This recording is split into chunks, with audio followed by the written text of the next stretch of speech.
The Toronto real estate market has changed so much over the last 40 years. From buying a house at Queen Dovercourt for less than $250,000 in 1987 to buying a house in Leslieville for over $1 million in 2020, my mom has seen it all.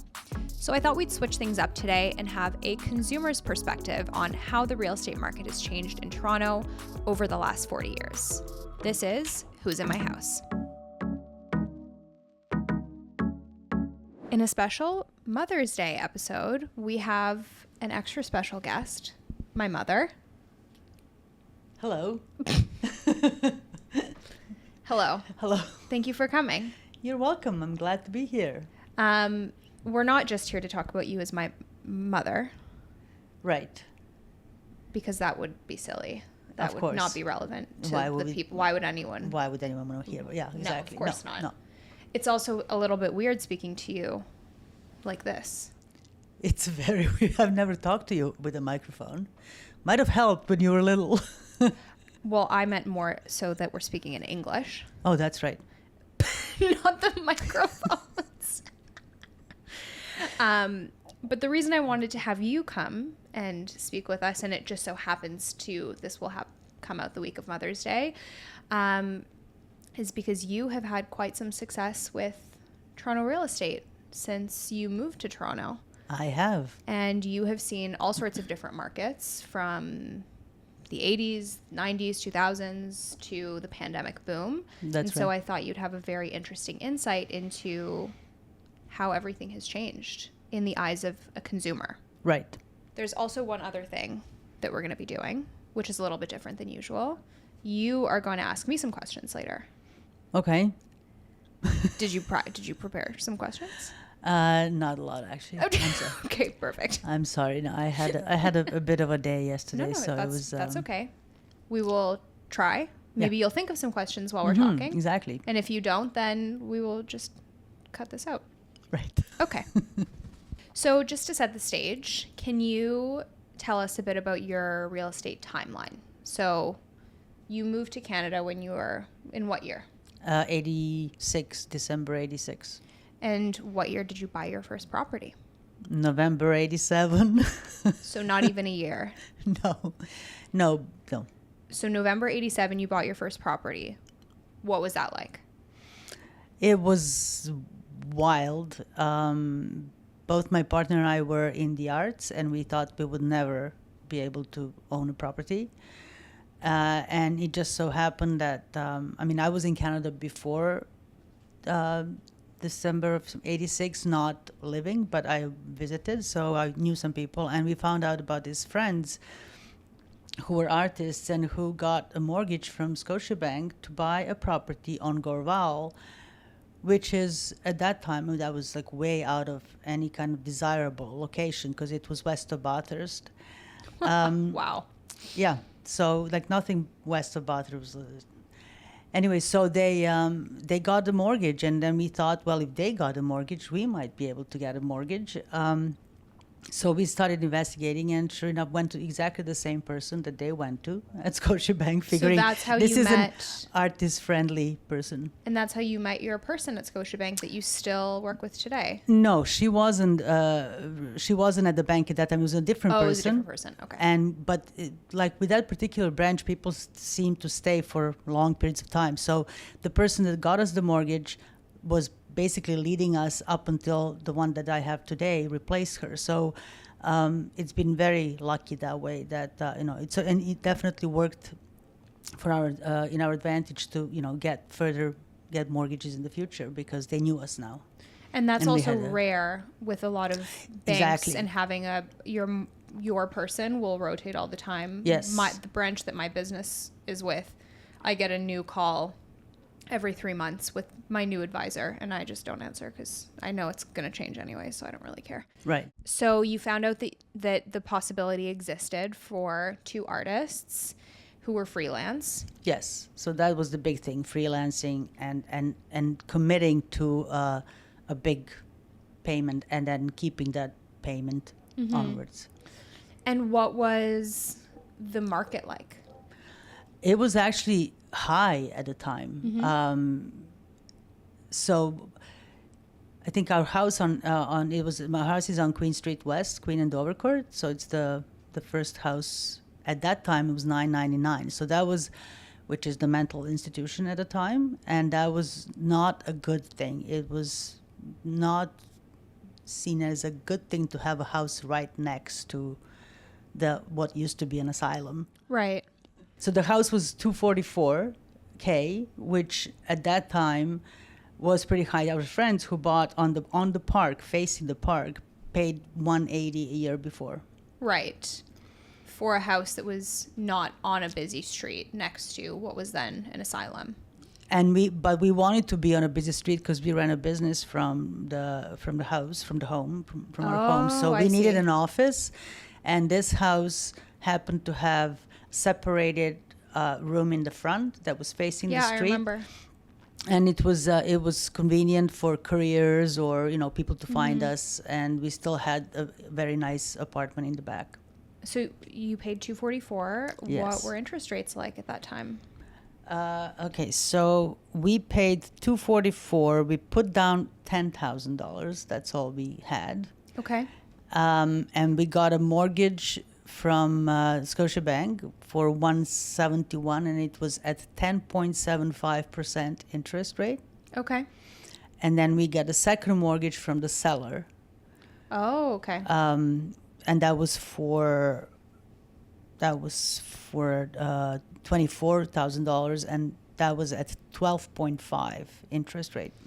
And the house had one tenant who lived in the upstairs apartment, so that was giving us $750 a month of income. But so when you bought that house, it was already divided into the 3 apartments that it was at. No, it was divided into 2.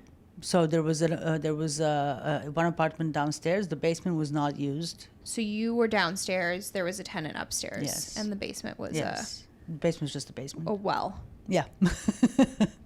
Actually, not at that time. It turned into a well when they renovated next door. Oh, okay. Well, we'll get back to that. We'll get to that, yeah. So one thing that I think is really interesting about that particular time is very soon after, the Toronto housing market crashed. First, actually, the interest rates kept going up. Yeah. Because the mortgage was on a 3-year term. Okay. So we had to renew in 1990, and the interest rates were 14%. Wow.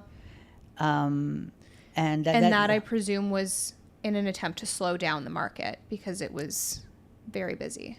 I guess so. I wasn't really at that time following the, why is market going up or down. I was just worried if you're going to have enough money.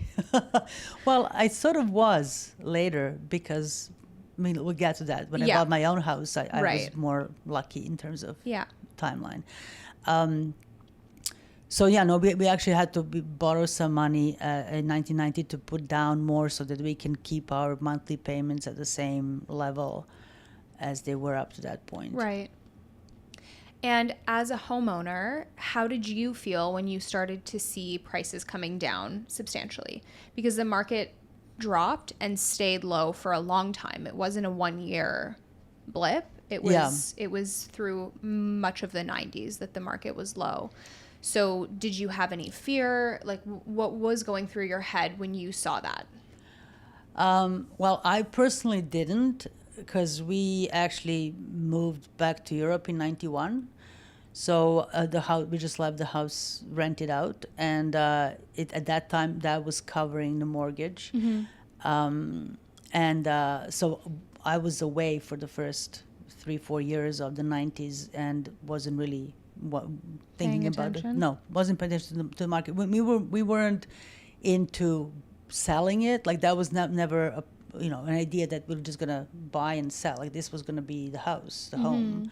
So what happened with the market? Yes, too bad if we could have gotten it cheaper, but that wasn't really on the radar. Okay, so there wasn't a feeling of regret. Oh well, we should have waited a couple of years and gotten it for cheaper. You were happy. We were past that point. We weren't even paying attention to that. No. Okay, 9 years after you bought your first property on Queen, you bought what is still your home and what was my childhood home. Yes. What was that like? So now we're in 1996. 6, that's when you bought? Yes. Okay. So it was sometimes, I guess, in that year that we, at this point, we were not, my partner at the time and we were not together anymore. So we were separate, but we kept the house. We decided to keep the house, being freelancers, thinking that, we won't have a pension. So this house is going to be our pension. Right.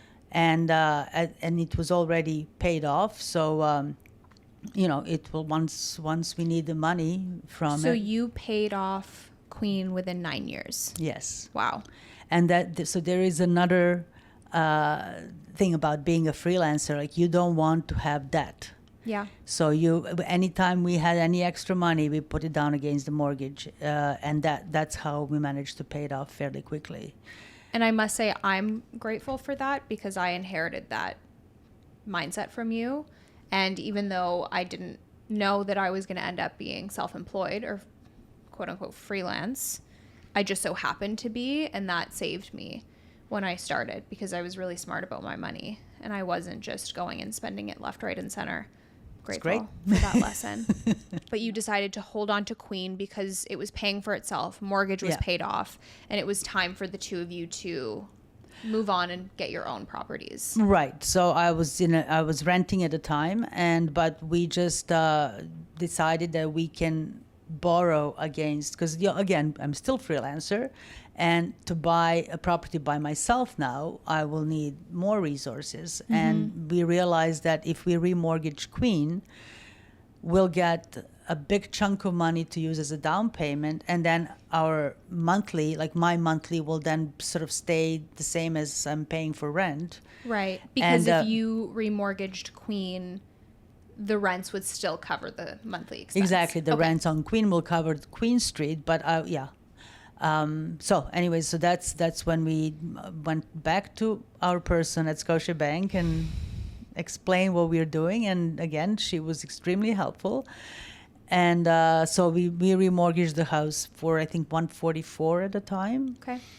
And split that money. And then when I bought my house, I used that as down payment. I think my down payment was over 40%, Something like that, 48%.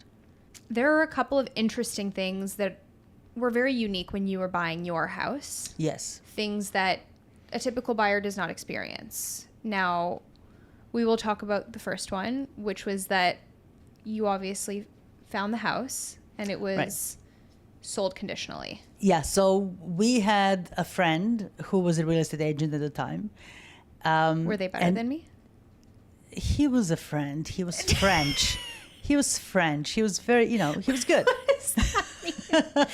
He was French, so he was a character. Take with that what you will. will. He was a character. It was all it was fun. Okay. It was fun house hunting with him.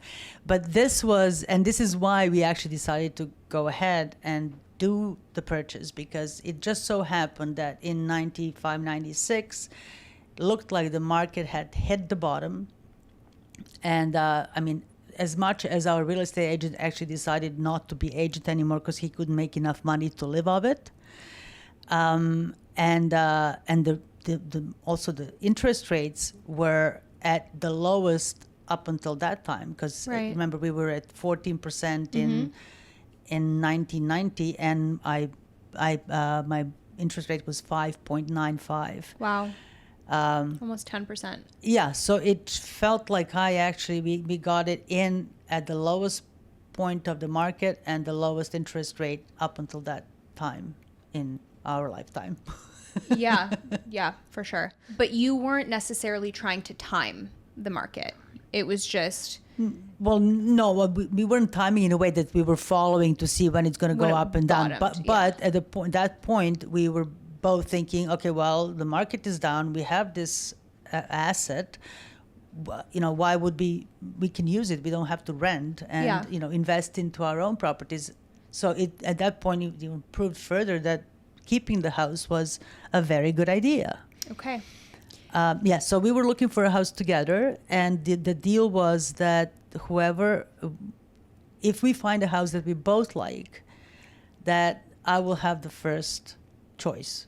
Well, and I also think it's funny that it's very rare. I mean, the last episode was all about divorce and separation that I did. Right. And it's very rare to have a situation where you and your ex-partner are essentially looking for the exact same house. Right. With the same budget. In the same neighborhood. In the same neighborhood. Yes. And that you're amicable enough that you were essentially involved in each other's home search.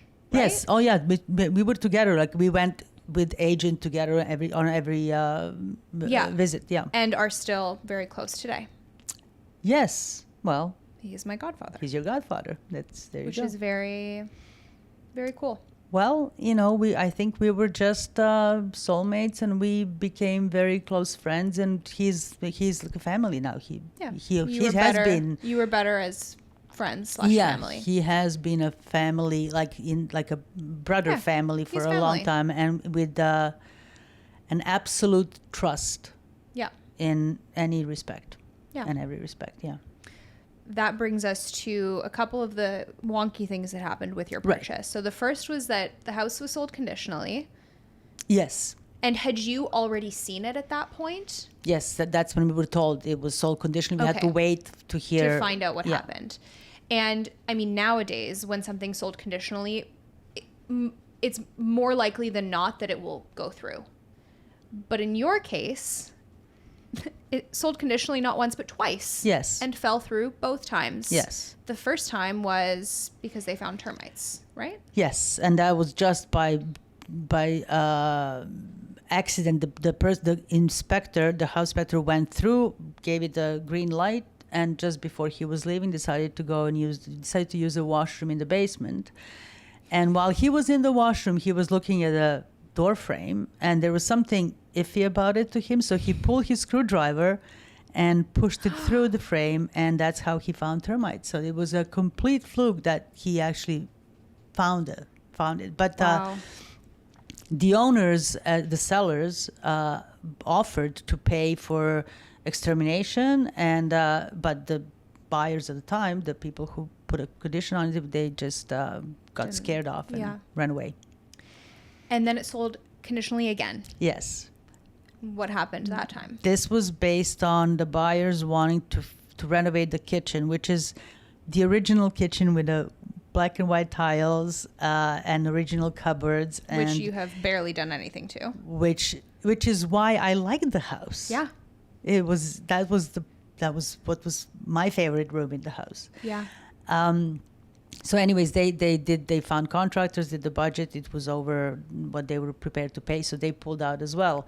And as a result, again, now the sellers, I think, got a little scared off and put the price down, because I think they were asking $229 or something, or $230 at the time. I can't remember, or maybe even, I can't remember, but the asking price was definitely higher than what I ended up paying for. They just went down a few $1,000s to entice a buyer me. that happened. Well, I was in a lineup. But was it you? No, it wasn't me. So anyways, it was me. It was me, actually. So the agent came back to us and said, it fell through. Do you want to go ahead with it? And so my partner looked at me and he said, well, and we'll think about it. So anyways, we went away. And I just got scared. I just thought, how am I ever going to afford a house by myself? Like, this is ridiculous. Like, again, it kind of went, I think I had a budget in mind, and it was a tiny bit over what I was prepared to pay. I think, I can't remember now the figures, but it was over from what I hoped to be paying. Mm-hmm. So I got scared, and I said, no, you buy it. Like, it's okay. I mean, it is the house. I love it. It's my, like, anyways. So, but I just pulled out, and he got it. He bought it. So that was that. And then I got depressed because it was the house that had my name on it. And I could just, we went through the experience together when you were looking for a house. Like, sometimes you enter a space, like, we've seen a lot of houses. And in some places, I couldn't wait to get out, fast enough. Sometimes I was whatever, but this place felt, even though it was weird, it was, purple walls and orange walls, and that's very you. No, it's not purple and You orange still have a now. burgundy wall. That's because that's my cutting room. It has to be dark. Okay. Cutting as in editing. Let's just clarify that. Right. Film editing. Yes. Yes. It sounded so creepy. You're like, the burgundy room, that's my cutting room. And it has to be dark where I'm cutting. Okay. Now, I don't know if you have a creepy mind. I was just being straightforward. Maybe. I see a lot in my line of work. Right. Yeah, you do. I See a lot of really scary houses. I follow you on Instagram and I see what you see. So yeah, that's really Yikes. creepy. Anyways, it felt like my house, and it felt like I'm losing my house. So I think about a month later or so, we were having a drink, and I said to him, I said, you know what? I have to ask you something, and say no if you whatever. But I really, so I just laid it out, and he said, yeah, no problem. He said, I kind of figured that was going to happen, so I just grabbed it anyway, so we don't lose it. Aw. But yeah, no problem. So we just, That's the ultimate sacrifice, that he bought that house knowing you might want it and was willing to give it back to you. Well, Yeah. sell it back to you. He was going to be happy living in it too. Sure. It wasn't, but But also that he knew that there was a chance and was willing yeah, to let you have it. yeah, absolutely. So we just did the paper transfer and put everything in my name and did the money transfer, and so that was that, and there was my new house. And then, interestingly, maybe a few months later, I think, he ended up buying a house just half a block south of that, on the same street. Yes. Because you had the same criteria. Yeah. And it was, that one was closer to the main street, and he liked being out, so that was kind of helpful for him. But then that ended up being one of the reasons why Exactly. he sold also, because people would pee on his windows. Well, yeah, but as you know, that's what happens. Like you Yeah. move in life, and then your requirements change. Whether Yeah. it's a smaller house, you want to go bigger house, or it's Quiet, busier, exactly quieter. busier, quieter Yeah. neighborhood. Yeah. For sure. That is, and that, 97, that was my childhood home. That is still the house that you are in. Yes, that still feels like my house. And One thing I wanted to say about your house in particular that I really think is cool and respect is that you have done some of the renovations that you did to the house are not necessarily what a typical buyer would see as practical. yeah, And I'm talking about the bathrooms. To set the stage, you converted a bedroom. Used to be a bedroom, right? Big bathroom? no, that used to be. So those houses this is Little Italy. Oh, it was a kitchen. It was a kitchen. Yeah. So you converted the old kitchen, the second floor kitchen, into a huge, literally bathroom that only has a bath and a shower and a sink and is also a dressing room. Yes. And then converted the old bathroom, Which was tiny. Yes, into just a powder room. Yeah. Yeah. Yes. And I think that's really interesting because it's not what a typical person would like. I think a typical, if you were thinking about saleability, you probably would have added a toilet into that big bathroom so that it could be a full bath. You don't even. No. First of all, I did not think about sellability. Like, that was not important to me. Secondly, I thought I wanted to have separate shower and toilet so that one person can have a shower and the other person doesn't have to wait and use the toilet. But I think that's really cool.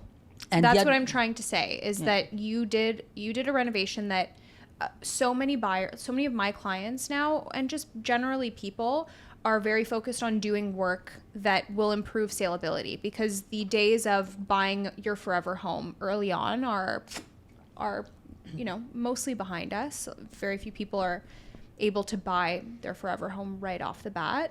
And so I think there's an inherent focus on how to improve saleability, and people forget to do renovations that will make them happy and enjoy their home more, even if it might not be the most profitable renovation or the most saleable. But I think it's also that, I see this among my friends, some of my friends that tend to do that, move from one property to another.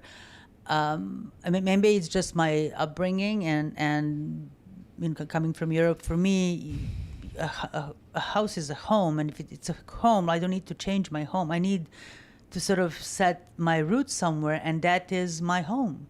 So I don't need another home. I've already got You have one. your home. Yeah. So, and I mean, at the time, actually, I was looking for a smaller house because I was by myself, and I wanted a smaller house with a big garden, and I couldn't find it.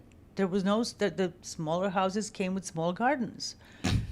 And I couldn't. Right, I could naturally. not find. I mean, I didn't need a 3-story house or 2.5. But anyways, that's what came, and I loved that kitchen and loved that backyard, and there it was. There it was. And I wanted to have a dressing room. I wanted to have a place where I can keep my clothes, and so and I wanted to have a nice room for a shower and my 4 And for getting ready. bath. And Yeah. closets, and I did not get to share that closet. No, because you were little. You had your own room with your own With closet. my own teeny tiny closet. But you yeah. were a teeny tiny person. And then I was a teenager. Anyways, that's fine. Okay, so now we're going to move on to house number 3. Right. So now the year is what, 2005? 2003. Three. The year is 2003. The year's 2003. So it's been 6 years since you bought your last property. Yes. And what's going on? So at this time, again, we realized, I mean, the market was creeping up, but it wasn't hugely up. Not a frenzy. No, I mean, when you think about it, in 87, it was the Queen, it was 244. In 97, it was 227, the other house I bought. And now we are in 2003, and it was up higher than that, but it wasn't doubled. Yeah. And having that experience with having Queen Street, pay for our 2 houses, like we multiplied 1 into 2. And by this time, I think we paid off that mortgage that we The second the second the that we took to remortgage. the remortgage. So it freed up Queen Street again to be another investor another time again. Right. So we just thought, okay, well, we can. This really worked out for us, and we both had some extra cash at the time, and we just thought, well, maybe it's a good idea to buy an investment property that will be just a rental place, and really looking purposefully, like it wasn't. At one point, the agent was taking us to some smaller streets, higher north, meaning higher from Bloor Street. Oh gosh, you could never go north of Still Bloor. south of DuPont, though. I was raised to not go north of Bloor or east of Yonge. Yes, I am still a believer. So sorry. So sorry. And now you have to cross to the east all the time. It's good, so it feels adventurous. I learn new things and I see new things all the time. It's really this area, because I used to work down the street on Eastern years ago, and this area is so different than what it was back then. Mm-hmm. As is Queen Street from the time we bought it to now. Mm-hmm. Anyway, so that was, and I was going to, I go to Kensington Market every Saturday for 25 years. Okay. More than that probably. And so I kind of got to see what's going on, and I was talking to people and vendors, and realized that it's very hip with students, young people, and sort of it's a desired location. Mm-hmm. And we found a house on Bellevue that was already separated into 3 apartments. Somewhat, I mean, they really separated, made 3 little rooms out of 1. I think it was kind of bizarre, but they The were main tiny. floor, you mean? Yeah, the main floor was like, well, they kind of got rid of what would have been a living room, made it into a bedroom. So, I mean, the main floor of Bellevue was essentially a rooming house. Yeah, it was meant for 3 students to each have their own room and space, and then a common cooking area. Yeah. There was a ground floor for 3 people, and then there was a basement apartment, which was fairly nice, actually, fairly large, and it had windows, and then the top floor, which was the nicest of the 3. But anyways, turned out to be a good investment. It was $352 we paid for it. Despite what my godfather thinks that you paid for it. Well, he then realized he was wrong. He thought we paid $370. Oh, I thought he Afterwards. thought you paid $600. That was first. That was Okay. first saying, we didn't do badly. Like we paid $600 and we got 1.2 at the end. He said, well, I think we paid less than that. And the other thing too is the rates kept going down. So at this even point, from 96. yeah, because with Okay. 595 is what I was paying Right. in 96, and now we were down at 3.95 Okay. when we bought Bellevue. And that we had lines up of people, To rent that trying house. to rent that place. Like it was just, it was basically, I think we put 120 down, Okay. 60 each, and then it was a positive cash flow from the From the get-go. Yeah. It was, but we can talk about tenants later. So sometimes it was pain to, especially now that we had two properties that had tenants in it. But in financial terms, that was really a good choice. The house was not, pretty, but we weren't buying it to have a pretty house. We were buying it to Have an investment. have an investment, and it worked out. And so we're going to fast forward through the times. So now we're in 2003. We're going to fast forward to 2020. So in 2020, we did not expect a pandemic, but we were talking about selling one of those houses, selling Bellevue, because it just became too much to deal with. We were both working.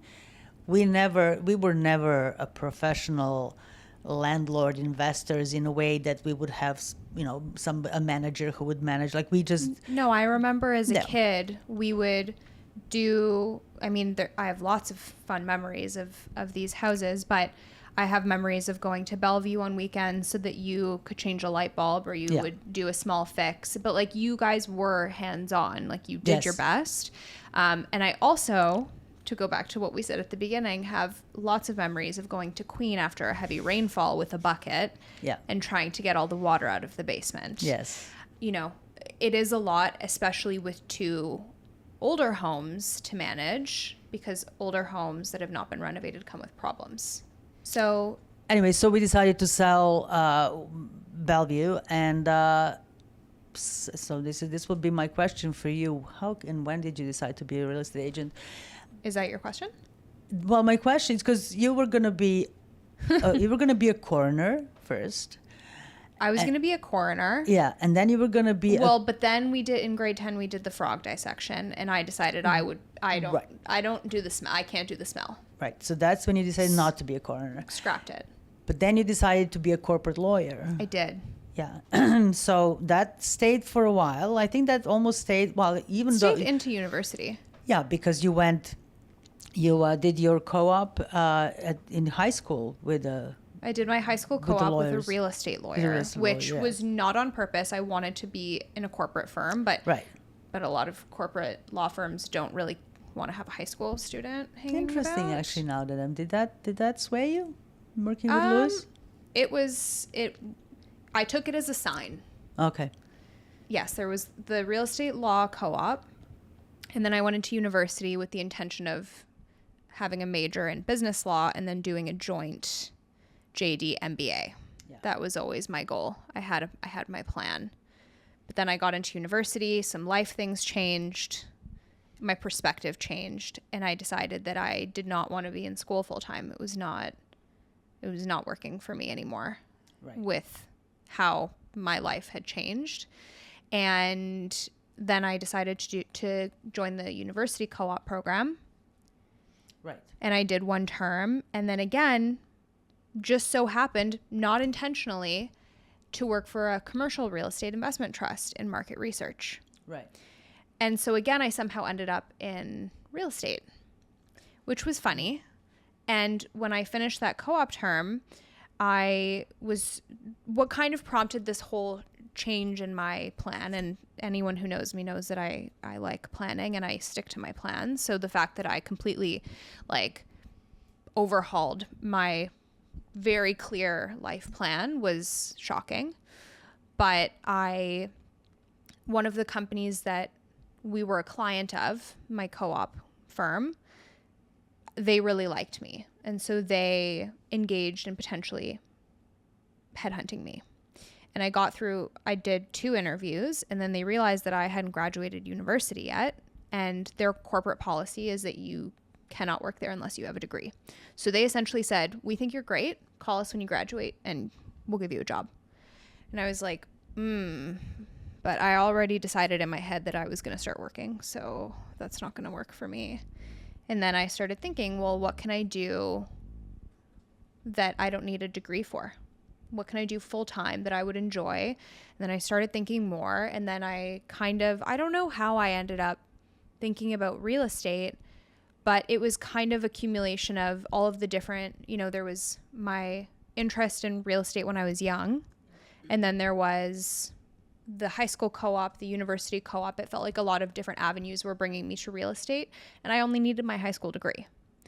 So I decided I would do it and see. And this was, you have experience in purchasing homes, but you never worked in real estate. Most of your friends are in the arts. It's not like I had someone to kind of take me in and teach me everything. I went in solo, eyes wide open, knowing nothing, knowing no one. And so then I started doing my courses, and then I finished my courses, and then the pandemic hit. Right. Didn't you also work sort of part-time for companies that were doing some cold call? Yeah. Buying, selling something? I don't know how I ended up in some of the jobs that I had in the meantime, but yeah, I wanted to be working. So while I was doing my real estate courses, and I think I took maybe a little bit of time off university, I don't even know how. I was just applying to random jobs online, and then I somehow ended up working for some company that was selling properties in Costa Rica.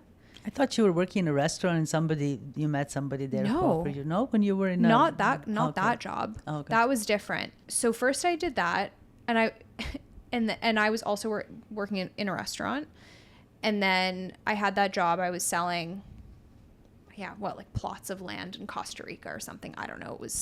I feel like it was probably a scam. I never sold any, and I was only there for a very short amount of time. Yes. Because then I met someone at work when I was a bartender or a server who I became friends with, who then invited me to her a party she was having, where I met someone who was a real estate agent and who was like, "Oh, I'll hire you to be my assistant." And I was like, "Okay, cool." Oh, was that the guy in Yorkville? Yes. Okay. So then I started working. As I was finishing my courses, I was like, well, I may as well work in real estate and learn. So I was working as an assistant for an agent, and then that started to not really work out. Personality clash. And someone that I met through him, who, I guess the headhunter that they use, I don't know. There was some sort of a connection. I met this guy who then hired me to be a recruiter. Right. And then I did that for a while I was finishing my courses as well. So I've kind of had a hodgepodge of very ridiculous sales jobs. Right. I don't know that many of them were overly useful to get me to where I am. It's all experience. But it gave me perspective and experience. And then, so, to kind of circle back to Bellevue, I think that you guys were thinking about selling. I remember for a couple of reasons. One was the house was getting to the point that it needed to be renovated, and you guys had to decide, do we want to renovate this house or do we want to sell it? It was that. It was also, I think that one set of tenants, the top floor gave us notice that they were moving. And I think too, because the top floor is kind of consistent, as was the basement apartment. The middle of the ground floor was a revolving door of students. Yeah. So we had the top couple leaving, and then 2, I think, of the students on the first floor announced that they were going to move out. So. And then the basement tenants also. The basement tenant was a couple at the time, and they kind of said that they were moving out as well. Yeah, because then we only had, so at the time, Well, okay. Let's take a step back. So essentially almost all of your tenants said they were leaving. Right. And then at that point it was the house needs work. It's causing problems. Do we want to put money Yes. into it, or do we want to sell it? Let's sell it. Yeah.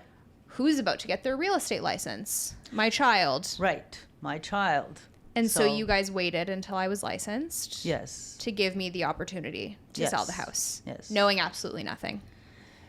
Yeah. Which I I'm mean, very grateful for. And I think I did a good job, all things considered. You did a great job. Your godfather did wonder about it at the beginning. Of course he did. You really think we should do this? And I said, well, I mean, if you were buying, maybe that would be different because she would need more negotiating skills and searches and whatever. But selling, we just tell her what we want to get and she goes and gets it. Like that's, it's simple in my mind. And it gives you a resume. Yeah. So you guys gave me that opportunity, and the house was busy. The listing. There were a ton of people coming through. We had a series of, I'm pretty sure we had several offers. Yes. But none of them were quite at the number that we wanted. And then someone called from the sign, came in, gave us the number we wanted, bought the house. And then some complications arose after we sold the house. Right. Our basement tenants split up, and the girl moved out, but the guy decided he wants to stay. Mm-hmm. But we had already sold it as an empty. Yeah. Yes, no we tenants. sold it with no tenants so I was able to find the one remaining main floor tenant a rental. So we found them a property. And then the guys was that the basement tenants were leaving. They had given you notice. And so there was no need to worry until all of a sudden this happened. And then pandemic, I think he wasn't working, couldn't afford to move on his own. Yeah. And thankfully we had a very long closing, so we had a lot of time to sort things out. But I think one of the areas that I think I missed something was not realizing or checking with the two of you from the beginning if you got notice given to you properly. So the notice that was given to you by both the upper and the basement tenants was just an email. Yes. There was no N9 signed. There were no LTB forms signed. And so that created a problem when the basement tenant decided they wanted to stay. We didn't have any proper LTB forms that we could take. I mean, frankly, even if we did, it would have, with COVID, this was 2020, everything was closed. So I don't know that we would have really been able to use that, but I felt like I had messed up in not verifying that you had that. That was something that really bothered me that I didn't do. Right. Well, as I said, we weren't professional landlords. We dealt with many tenants up until that point, and we never had any forms. People were friendly. People mostly left our places because they bought their own, and that's why they moved out, not because whatever other reason. So we weren't very professional, and I wasn't even aware at the time that forms existed. I mean, it was just people It was just It was all good. Honor. Exactly. Honor, good word. I mean, that's how we both operate in life. Mm-hmm. So that, hurt us a few times. And so that was a big learning lesson for me, because then I really needed to figure out, well, how are we going to, we don't want to be in breach of contract. The buyer wants vacant possession. What are we going to do? And the tenant kept saying, I don't know if you remember, it kept telling us, no, I'm moving to this place. I found a place. I'm just waiting on like my check. Yeah. And this kept happening and kept getting pushed. And then they'd be like, okay, I'm leaving on this date. And then I'd go by the house and they were still there. And so it came down, I think, to like the day before closing or 2 days before closing that finally we were able to come to an agreement with the tenant. Yeah. And it was essentially some form of cash for keys. But I think what was funny was that you guys literally did like a swap. Yes, and literally I had to wait for him to vacate while I was standing outside, lock the door, and I had to call him a cab because he didn't have any money to move wherever he was moving. But we did, we gave him a check and got the key. And that was just a crazy experience for me. And for me too. Yeah. Yeah. But I mean, I say that as like my first deal, my first transaction, or my first listing rather, because I did do a couple transactions before we closed. But my first listing, I was present for every showing, but it was also in the middle of the first wave of COVID. So we were like fully masked up. We had like booties and sanitizer and all the things because it was tenanted. They didn't want random people walking through the house. So I had to drive across the city for every showing. Were you on crutches as well? That's a great question. Yes, I was on crutches. I did something to my knee at one point, and then I ended up on crutches, but I still showed up. I did all the showings. Yes, I did all you the did. things. Oh. I committed. Yeah. I still do that today. Yes, you do. Crutches or no crutches, I'll be there. But I will forever be very grateful to you guys for taking that chance on me, because it could have gone very wrong, but you, especially you, really pushed to give me a chance. Oh, well, of course. All I want for you is to succeed. So everybody needs a break.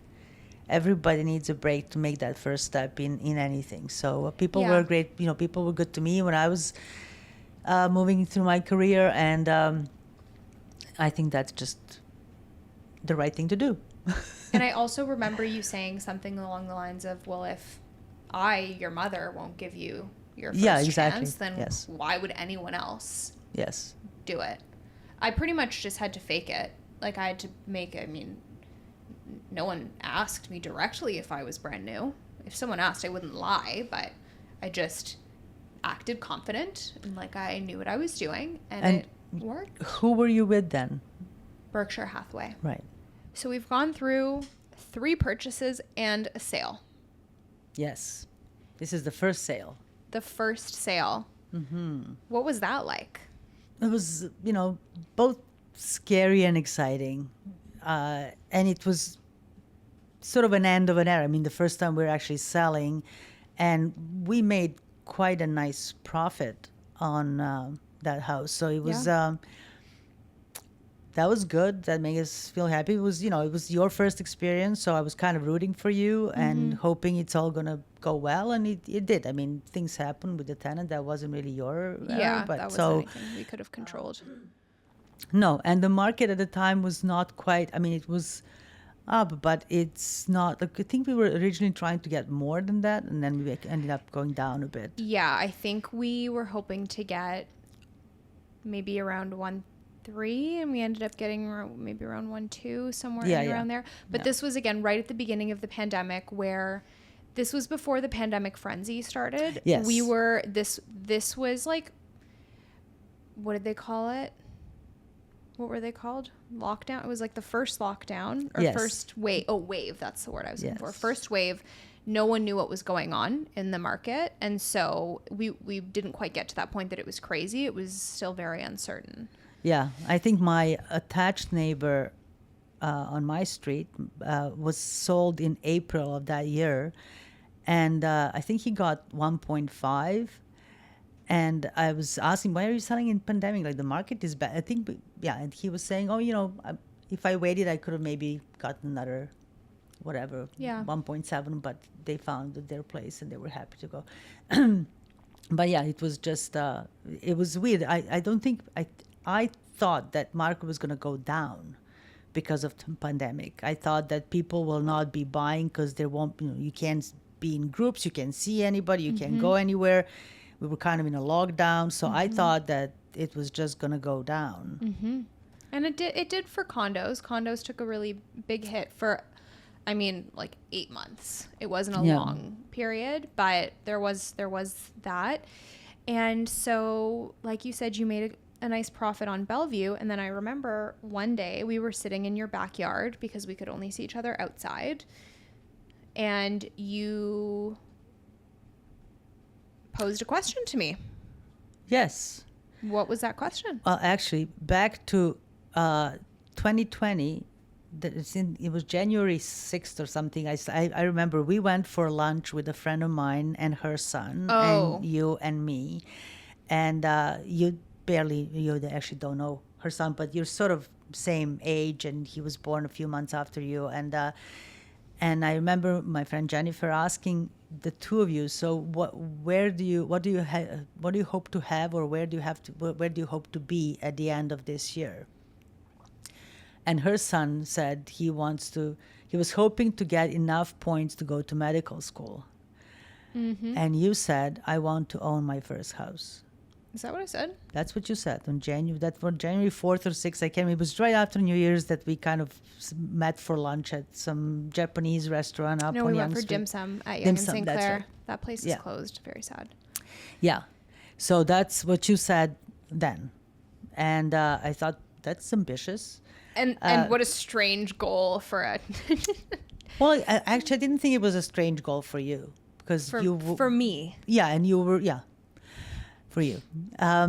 So anyway, so when I realized that selling Bellevue gave me some funds that I did not need at the moment for anything. I mean, my house was again paid off. Both my houses were paid off again. So I just thought, well, it was an investment in real estate. I can either put it in, my investment accounts, or I can invest it into another real estate. And since you were hoping, tenant-free-ish real estate, or a hands-off real estate investment for you. Exactly. So I thought you wanted to get a house. I had the down payment. I can help you get that foot in the door. Like I put my foot in the door back in 87 when I thought, if I can, I would be a courier if I have to make a mortgage. But for just $1 million less. Yes. Well, but that's the thing, right? Because in 87, 224, in 97, 220, whatever it was, doesn't matter, 350 in 2003, and now we are over 1 million. I know. So that must have been crazy for you to see. Totally crazy. Like it's not doubled, it's tripled or quadrupled. I mean, people were at that time giving over the asking price. What was the cost of my house when I bought it? That's what we did. How wild is that? That's also what we did. We did more. No, we didn't know for more than $200,000. I think it was listed for $899. So yeah, $236,000 over. Right, that's what we did. Look at that. But that was at that time. So to create a timeline. So you posed this question to me in the summer, late summer of 2020, and I said, "That's a fantastic idea. You want to help me buy a house? I want a house. Great, done, sold." Yes. And so we started looking. Yes. And we looked for a while, and it seemed that the budget that we set for ourselves was 1.2 million. Yes. And a lot of what we were seeing would end up going just over that. Yes. And so we kind of realized, okay, well, everything that's listed around $999 is probably going to go over budget. That was kind of the trend in which we were going. So then we started focusing more on properties listed for less. And that's how we found this house. Right. You were set on Leslieville from the get-go. Mm-hmm. We explored options. I included the West in the search, but the West is so much more expensive, especially at that point. There was nothing that was turnkey, even remotely turnkey, that we could get in the West End equivalent of, right. Compared to Leslieville. And Brandon and I had been living at King and Parliament, and we kind of grew to like the East. Yeah, and Brandon was working out of town. In like Ajax. Yeah, so he had to it made sense to stay east. And we looked at tons of houses, and there was the first one that I fell in love with. Yeah. That we lost, and I cried a lot. Yes, I remember that. I don't cry often, and that one really gutted me. And I didn't think I'd recover. And then, we found a couple more houses that were we offered on, but they were all right. And then we found this house, and this house I was really excited about again. Yeah. I think you liked the sticky notes. That was the first time. I did like the sticky notes. It's the first time we saw somebody put Post-it notes all over the house. Well, they weren't Post-it notes. They're called wall talkers. Okay. They're not well, like literal post. Okay, they're not. It's because they're not literal Post-it notes. Like, it's not like someone put like a yellow sticky note on the wall. Right. I do that in all my listings now. Yeah, I know. But that was the first time we saw that. I was like, this is the greatest thing I've ever seen Yeah, in my yeah. life. So we offered on the house. We got the house, and then we ran into a little bit of trouble. Right. So this was a big learning experience, I think, for both of us. When we were talking the other day, you told me this was the first time in your 3 real estate purchases, now Right. 4th, that you actually really had some autonomy and were involved. Because in the past, you said you kind of just were like, I trust you guys, you deal with it. Well, it was, doing something with somebody who is your equal in terms of financial abilities and has the same goals is different than doing it by yourself. So, you're talking about having, responsibility for half of what you're going into, not for the full amount of what we're going into. So this was, and yes, I figured I'm not a real estate agent. I don't really know any rules or how it works, which is why I'm hiring a real estate agent in the past. And then I have a partner so we're going into it together. And if I miss something, he'll get it, whatever. There is but this was the first time when I was sort of the grown up with the full financial responsibility, because at the time, even though you were working, you couldn't get a mortgage. You didn't have enough. Because I didn't have enough history of self-employed income. So my income was not very helpful. Right. When it came to the mortgage. So we looked at the finances, and the very same person who is still at the bank, and this is the person number 2 who we love because she's still there and still helpful, and yes, she offered us a very good rate. And that was also part of the time. So I think we got really lucky. And I don't know if you remember this, but you were telling some of your friends that we were looking at houses and we were getting into these crazy bidding wars with all these offers. And so many people would tell you, well, just wait till the spring. There's more inventory in the spring. It'll be better. Do you remember that? Yeah, yeah. And I was like, well, I want a house before Christmas. So right. You wanted to have Christmas in the house. I wanted to have Christmas in the house. That was what I wanted. And I was like, that sounds silly. And it wasn't about the logic. It wasn't about maybe spring would be better. It was just, I want a house right now. Whether it's better or not is not my problem. And it turned out that we made the right call. Yes. Because things did not get better. They got much, much worse for buyers. Yes. There were even more, the frenzy it's like someone threw gas on the fire. Like, there were already so many people out there. There were already bidding wars. But now everyone's cluing into the fact that interest rates are sub 2%. Right. So now everyone wants to buy a house. And the spring just got crazier. Right. But we got in at a time that, it was crazy, but it wasn't there. And our rate was so good. Yes. So I'm very happy about that.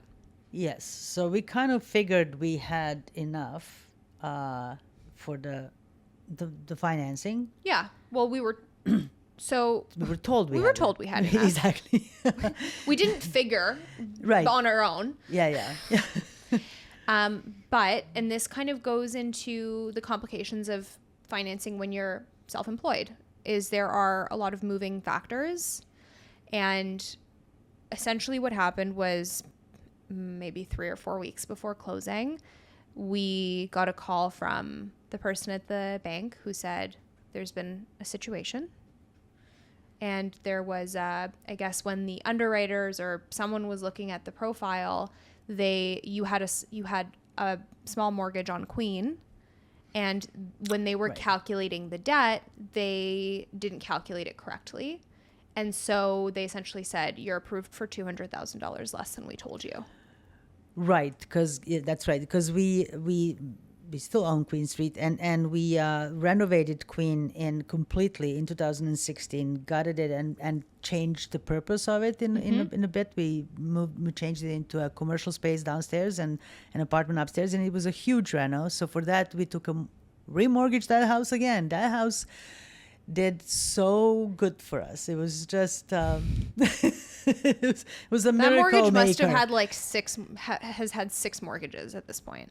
Yeah, probably. I stopped counting, but that was, we took I think it was a 400,000 mortgage and another 100,000 in line of credit. Yeah, it was something around 500, I remember. So then, even though I'm only 50% owner of Queen Street, in terms of that, I'm on paper responsible for the full amount in case something happens to one of us. The other one becomes, so it's not that I was only 250, caught in that mortgage, but they were looking at me as a full $500, Yeah. $500,000. Yeah. And when we did our initial approval, that's not what happened. No, and so exactly. we got into a situation where we had to find $200,000. And very fortunately, Here comes Grace again. here comes another house to rely on. Yes. And we were able to, you decided to pull a home equity line of credit on Grace to cover the difference. Yes. And I think we are really fortunate in that, because there are people who could have ended up in there are people who maybe didn't have somewhere to turn and to get Right. that money, and we had an ability to move forward. And I mean, I'm sure you were calm because you knew that you had Grace as a backup, but I was freaking out. I was like, oh my God, this is the worst day ever. What are we going to do? I'm going to lose my house. I'm not going to spend Christmas in my house, and we're going to Yeah. get sued. No, when in that mode, I'm just always thinking, no, it's all going to work out. And I think that again goes into the learning lesson for me, because obviously I acted as both the buyer and the real estate agent. I had to really learn how to pull the emotions out of it. And with that first house, the one on Alton that we lost, I was so devastated. I would have done anything, but the difference was too big. There was nothing that we could have done. When we got to this house, we actually managed to stay well below the top of our budget, over $50,000 below budget, which gave us an opportunity to then renovate the basement. Yes. One of the things that we were looking for or hoping for was, as you have learned since 87, that, there are benefits to having tenants. Obviously, there are also, risks that come with it, but Right. there are benefits. And so we were looking at houses that had basement apartments or the ability to add a basement apartment, because Brandon and I didn't need that much space, and this would kind of help pay the mortgage. Yes, and both of you did not really have a consistent No. income, so it was... No, yeah. I was very, I think it wasn't until maybe May or June of that year, so like 6 months after we closed, that my social media postings really took off, and that I started getting consistent business from in real estate. Because again, I was 20 when I got my 20 turning 21 when I got my license. I knew no one. Like I said, your friends are all in the arts. My friends all were living at home. No one even was renting. I had no easy pathway to finding business. I really had to find a way to create it on my own. And so that was a big risk that I did not think about when it came to the house. And I was okay, but it could have, if I wasn't as smart with my money as I am, it could have been Right. tight. What was the experience like of buying our house / my house, whatever we want to call it, compared to buying the other homes? Well, again, the stakes were much higher in terms of the financing, because we're talking now, 400% more. We're not talking about $100,000 mortgage. We're talking about like a $900,000 mortgage. It was $1 million, basically. Yeah, it was. I think it was just under. 750 and two. I wrote it down actually. It was Yeah, I think it was 750 and 227. Oh, I thought it was 950. Yeah. Okay.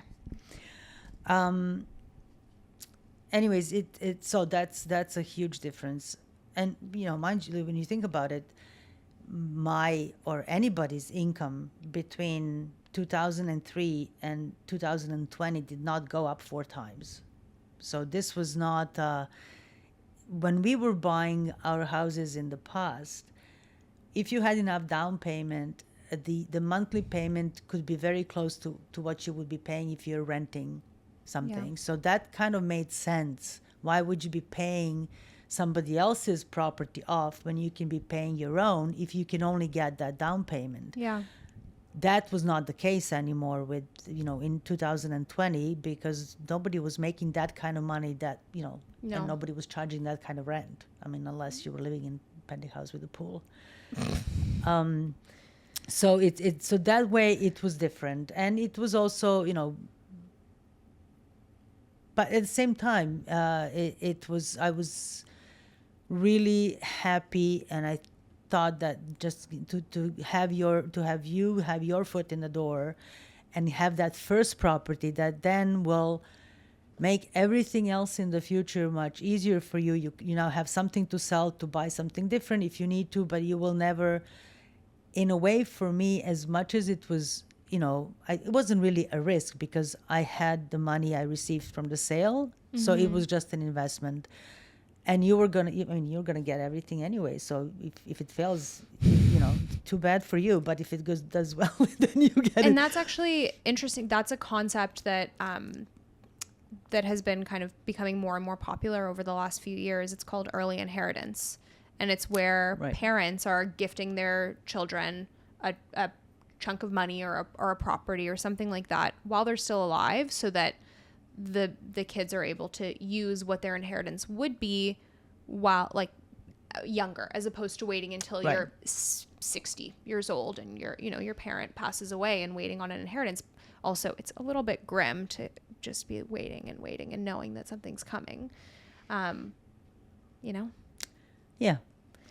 But in a way, and at the same time, it was for me, it was a relief and a release at the fact that, up until that point, I had to make sure that you are set for life. Mm-hmm.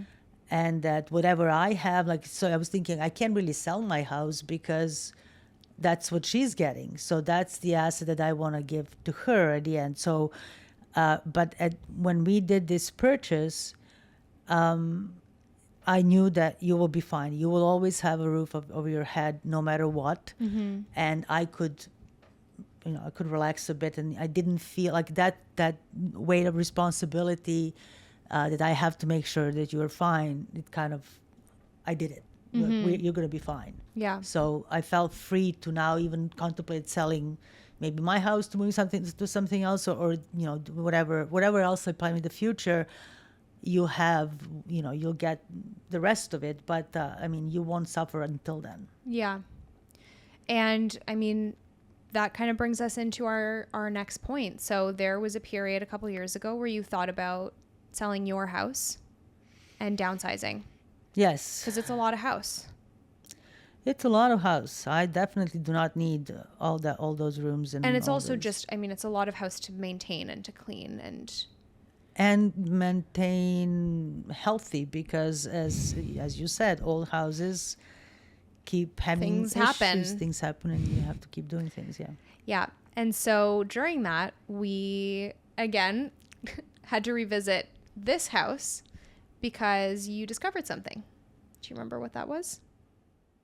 You thought about selling your house, downsizing into a loft. Yeah. But obviously you, no offense, are very picky. I can talk about that. Well, you wanted something very specific, similar to the house that you bought. You wanted something small with a big garden. You wanted a loft with a big outdoor space, but not outdoor space that you have to go through the bedrooms to get to. Exactly. Doesn't make any sense. Right. So all that to say, you were someone that would want to buy before selling, because what you were looking to buy is finite. There are not many of what that is. And if you were to sell your house first, you would be in a position that you'd either have to settle for something or you'd rent until something comes up. Yes. So that brought out, how are we going to finance this new purchase? Yeah, that's right. Because when we signed the papers, I was responsible for the financial part, 100%, but we shared the title 1 to 99. Well, that was for the land transfer tax. Right. Not for any other purpose. It was 50-50. Well, yeah, but it was in terms if you decide to sell, then we don't have to pay capital gain, because that yeah, we only have to pay capital gains on 1%. Yeah, exactly. So, but then at that point, she said, well, Anya is now doing really well. She did not qualify for a mortgage back when you bought in 2020, but now she can probably get a mortgage. So you went ahead and she checked out, and sure enough, you could. So, Well, I still had to pay down quite a bit of our mortgage because, again, I mean, they're looking at my net income, and my expenses are like, my business expenses are high. So my net income still wasn't super Right. high. And so even though I qualified for a mortgage, I think I had to pay down 75 grand of our mortgage balance, yes. which honestly I think is great because I had the cash. Yeah. And when we came up for renewal this past December and we had to kiss our sweet 1.9% interest rate goodbye, the payments, I think, maybe went up like $5 a month because we Yeah. had paid down so much of the mortgage Yeah, over because the I years. matched your payment. Yeah, we down do lump sums. Yeah. Okay, so So I that, qualified. So you qualify and you took over the mortgage. So that freed up me to be able to then get another mortgage in case we find the very special picky property that which we then gave up on Well, yeah. I mean, for now. For now, I just got to the I realized that no offense, you have your way of looking at the market and how your 3 bathrooms, 5 bathrooms, whatever. Who needs 5 bathrooms? But I mean, my house is perfectly fine. There's nothing wrong with your house. And what I realized is that if I'm to buy, what I wanted to buy is a loft and with an outdoor space that's not out of the bedroom, so that I can actually have a barbecue with people, being there and not going through my bedroom to carry meat up and down. So I realized that they were the prices that that they were asking for. I remember the loft in the Button building. Mm-hmm. Yeah. That they were asking for 2.4. Yeah. For a 2-bedroom, 2.5-bedroom loft, split with balcony of the bedroom. And I also will say that we were looking at during the market was much higher at the time that you were looking than it is now. But regardless, because we're talking about comparables. Because at the time, the point was that I will buy only something that's equal or cheaper than what I have. I wasn't going to get another mortgage. Yeah. There's no point downsizing to then to pay spend more money. Exactly. I get it. So there was the combination of the fact that a lot of what you wanted would have ended up pushing the upper limit of what your house maybe would sell for. Well, I kind of got offended, to tell you the truth. I mean, that if the loft that's, in my neighborhood is asking 2.4, and you at the time told me that I wouldn't be able to get more than 1.8 for my house. Something like that. I have 2.5-story house with a huge backyard, a huge front yard, and a double-car garage. And I'm selling that for 1.8 to buy something for 2.4 that has none of that. Yeah. So why would I do that? It doesn't make any sense. No, I agree. So that, that's sort of where it kind of stopped. Because and the other thing too, I realized that with I think you pointed that out to me, that buying a condo, you're buying into a corporation. You're not actually an owner 100% of it. Yeah. You're buying into a corporation. So your maintenance fees are out of control. They can go up. I think that was one of the big conversations we had was, I remember, I mean, obviously there was the issue of, the house versus what the lofts were asking for, the values. But then I think I had posted a video talking about lofts, and then you called me and you were like, oh my God, I never thought about the fact that this is a condo. And it's corporation. And it's a corporation, and you're buying into it. And then there were a lot of things that I remember you just being like, I don't want to do that. I like my house. I like that I can do whatever I want. Right. And you're not in a position where, the house is too much for you to actually be able to actively maintain. Like you're not, it's not like you can't go up the stairs or can't do any of the things. It would have been nice to downsize, but you aren't in a position where you have to. And so I think that this gives you time to maybe continue crafting your dream retirement plan. of your co-op with your friends. Yeah, well, Maybe one day. I mean, that something is actually that I was sort of hoping you would help with. Oh. And well, just because the whole point of finding a place like that is finding the place, finding right a place. building, the right place where that can be, where the configuration is such that everybody can be satisfied with what they're getting, not the 3-story house where somebody needs to live in the basement. So it has to be a different kind of. It has to be like a smaller building. Yeah, Or I a actually converted. I still passively look.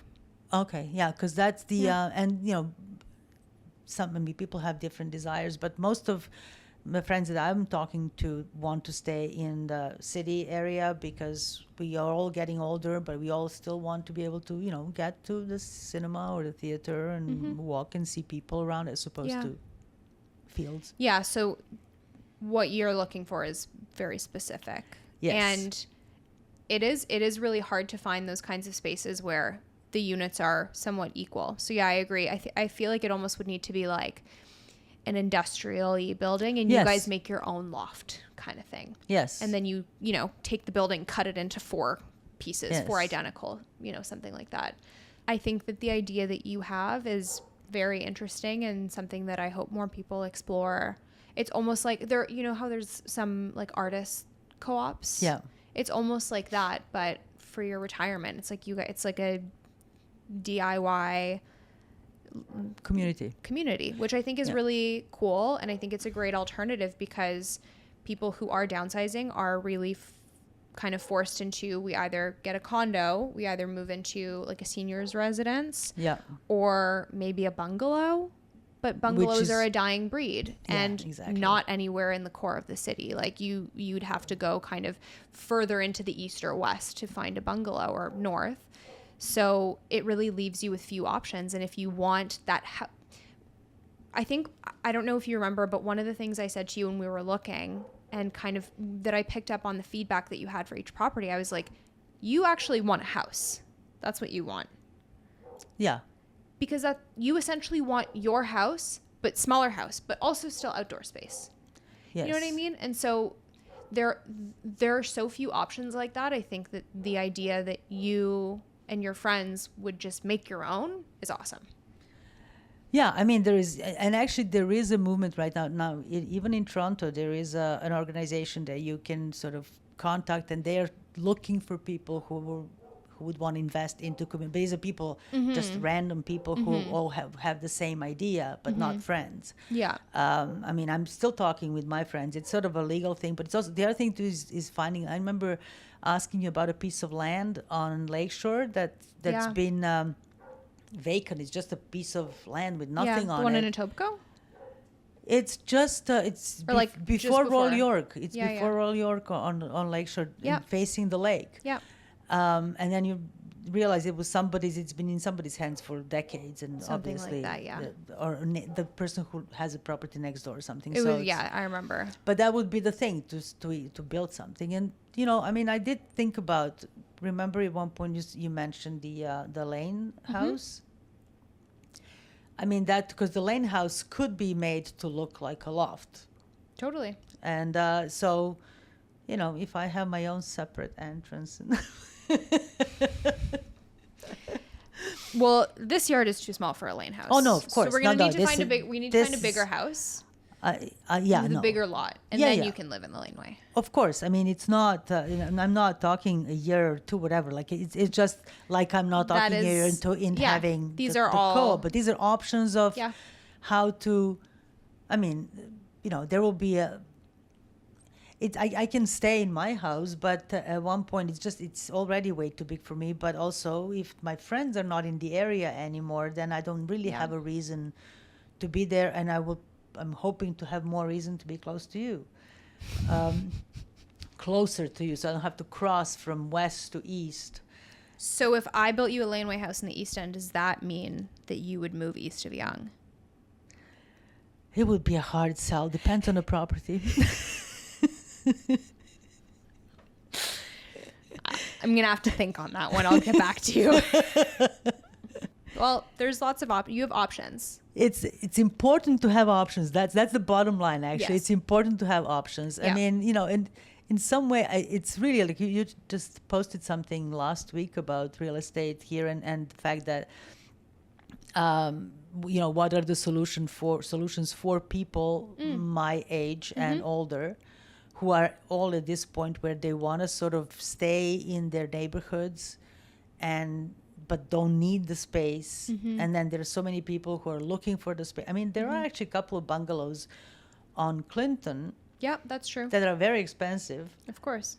But so somebody on Clinton might be living in a family of 5, and I'm living one street over alone in a 3-story house. We should just swap. Like, Yeah. The idea that doesn't happen, that people, if I think it's not cheap to move. Like moving in and No. of itself is incredibly expensive. And so people get stuck in their homes and can't afford to move because it's the next property is too expensive, or the move is too expensive, and it's cheaper and more cost effective to just stay. Yeah. So I think that's kind of what locks a lot of it up. And the other problem is that so many houses, especially in the core of Toronto, are very skinny. And so in order to, kind of subdivide it, like they're almost always split top and bottom as opposed to side, which I think is more ideal for what you would want. Yeah. More ideal. Or an elevator would be nice. Yeah. Okay. So I wanted to do a couple of comparisons. Sure. Because it's been, don't make me do the math, that can't be right. Almost 40 years since you bought Queen? That can't be right. Yeah. 39. So almost 40. Mm-hmm. Okay. So we touched on affordability. We touched a little bit about on competition, the difference in kind of multiple offers, like what we experienced in 2020 versus what you experienced before. I wanted to talk about information access. Right. So you told me that when you were shopping for homes prior to our purchase together, Yes. you didn't look at listings at all. Your agent just told you where you were going and you just went. Yeah. I mean, there weren't really, first of all, it wasn't, the computer time did not exist until the 2003 one. Yeah. So it was basically looking at whatever those little booklets that were in the boxes on the street, or sometimes in the newspaper, like the local newspapers would have stuff listed. But yeah, no, it was basically going from house to house, and in the most cases they were not staged. They were just still the way people lived in them, and sometimes often people will be there. Yeah. Oh, like they were home. Yes. Whoa. That's always an Not experience. always, but sometimes Yeah. they would be there. And how did you prefer one over the other? Like, obviously, when we were looking for properties, we could look online, we could scroll through photos online and decide whether or not we wanted to go see it. Whereas with your purchase previously, like when you were looking for your house, you kind of just went, like the agent would find houses that he thought were good and you'd go and then decide from there. I mean, in a way, it's the same approach that I would tell an agent, I'm looking for such and such a property, this kind of a property in this neighborhood for this budget. And so he would or she would find whatever was available for that, and we would go and see it. It wasn't as overwhelming as it is today. So, I mean, obviously it's easier if I can be anywhere at work or at home and the agent just sends me a whole bunch of listings and I can have a look. What it does, I think, so that's a plus. But I think what it does as well is that sometimes you judge the picture and you might go, I don't know, I'm not sure about that. Or you go, this is exactly what I want. And then when you see the real thing, it's the opposite. So in a way, you might have seen a house that you really want in a listing, but it wasn't presented well and you never went to see it. But if you actually physically went and felt the space like I felt when I bought the one in Little Italy, then those little things that you saw in the listing might have not been, the deal breakers. I feel like that's what I said the other day. Did you steal my line? Did you say that? Yes. See, great minds think alike. Anyways. No, yes. but that's I think that's the. But that is what we talked. We talked about this the other day on the phone when we were kind of discussing what topics, Yeah. and we talked about how there are a lot of buyers that will judge by photos, and there are pros and cons. I mean, nowadays there are so many listings, and if you are looking for something that is kind of a typical property that there are lots of, I mean, you're going to spend hours and hours looking at. Well, that's right. It's time consuming. Yeah. Yeah, there are lots of properties. And so I think the photos and the specs help, but also there are people that get caught up by the photos. And so I don't know, I told you a story, a big win that I had in 2020 where, this was kind of at the end of the year, the condo market started to heat up again. And I had a client who was looking for a 1-bed condo with, what was at the time like a fair budget, but it was kind of pushing. A lot of properties were just a touch out of reach that were what we were looking for. And so, we ended up in a couple of bidding wars. A couple of properties went over what they were able to pay. And then there was this one listing, and I remember seeing it, and I was like, the description sounds great, and the specs all match, but there's no photos. Yeah, right. And normally when there's no photos, we're like, no, buyers are like, oh, whatever. Okay, no photos. I don't know what it looks like. I don't want to go see it. Like it's almost like we've gotten to a point where it's implied that you must see the photos first before going. And if there's no photos, it must suck. So we're not going to go. There must be something wrong. They don't want to show it. Mm-hmm. Yeah. So I sent it and I was like, hey, let's go see this. I feel like maybe it could be good. And it was great. Right. The ceilings were high. It was a great little spot. And we ended up getting it for like well below their max because there was no competition and there were no photos. Right. So they presented it so poorly that it gave us an advantage. But there are a lot of buyers and a lot of agents that would discount that listing and did discount that listing because there were no photos. So I think that's like we've almost gotten to a point of too much information and Right. we are judging based on information as opposed to judging based on the property. Yes. And judging on the information that somebody else, presented to you, which might or might not be completely true. yeah. But yeah, the photos, sometimes the property looks terrible in photos and it's actually great in person, or vice versa. The photos outshine the property. And when we talked about it, I said it's kind of like a mixed bag because on one hand, with the way that it was done before when you were buying your house, you were getting more physical buyers through the door, which probably increased your chances of the right person coming through. Whereas now there's so much judgment and there's a lot of option that you're not getting as many people through physically. And if realistically, if you're not presenting well online, you will get fewer people through the door. That's a fact. And so you are getting fewer people, which means a lower chance of the right buyer coming in. But it also means that the people coming in have already pre-qualified the house. Right. So it's kind of there's pros and there's cons, but I think that's a really interesting change. Yeah, and it can get quite overwhelming.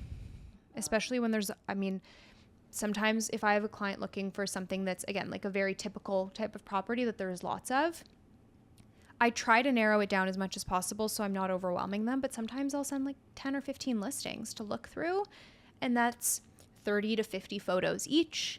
It's a lot to figure out. And so I think that I genuinely try to go by specs before photos, but it's a lot for buyers to digest and to kind of decide what they want to see. And even going and seeing properties, like I've found for houses, the max for a day is probably 5.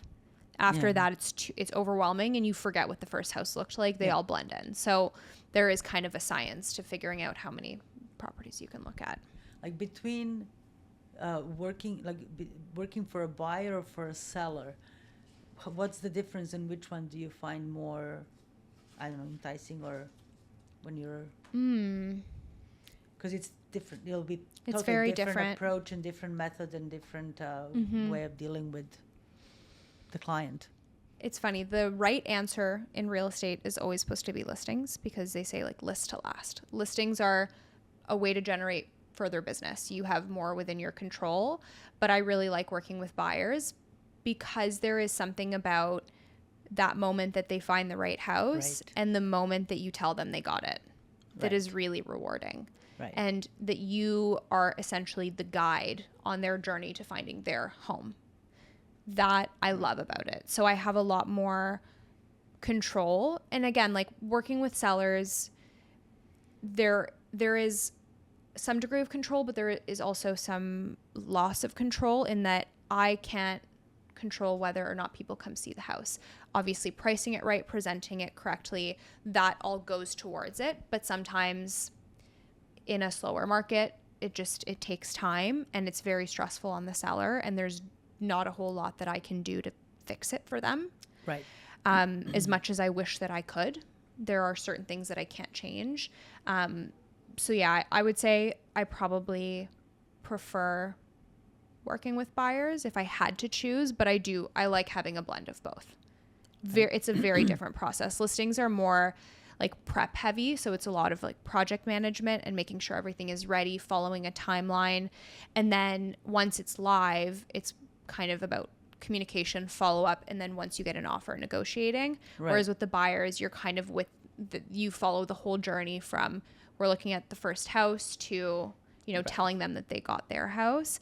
And the other thing is that when you are working with buyers, you obviously are going to showings, and I somehow end up in the craziest houses and see the craziest things. Yes. And so that always there's entertainment with that. So it kind of keeps you fresh in like knowing the inventory in the market, because you're actively looking at houses. So I can say to someone, oh, well, this house over there, like they got 12 offers. I showed it last week. It was great. This house sucked. They got 3 offers, still sold. But like I'm active in the market. I'm actively seeing things. Right. Whereas I think sometimes people who are only listing will just like not be out and looking at stuff. So they'll kind of not know what the other inventory is. And do you get any return business from your first-time buyers? I do. It's still early, though, because it's only really been 6 years. Yeah. So I've had a couple, but I'm still in touch with a lot of my clients. Like I do make a point of maintaining relationships. So I think and I hope that I will get return business, but I have. Well, I'm extremely proud of you and what you accomplished in such a short period of time. Thank you. Get together with my friends who have children the same age, and some are still struggling, some are not doing anything, some are doing really well, but I think you accomplish so much in a short period of time, and that's great. Thank you. I do want to put you on the spot. I have a few questions, some rapid fire questions for you to test your real estate knowledge. Oh, no, you didn't. Okay. I so did. I did not practice. If you do poorly, we will just cut all of this. I'm sure I'll do poorly. Okay. No, you'll do fine. Okay. This is asking my mom real estate questions. What is the difference between a soft loft and a hard loft? I know that one. I tried to make it something that you could reasonably know. I know that one because I was looking for a loft and I didn't know about it before I started looking for a loft. So that's what I learned in that process. And the hard loft is usually a conversion of an existing industrial building into living units, and the soft one is created in a condo building to sort of mimic the feel of a loft. Correct. What is an insured mortgage?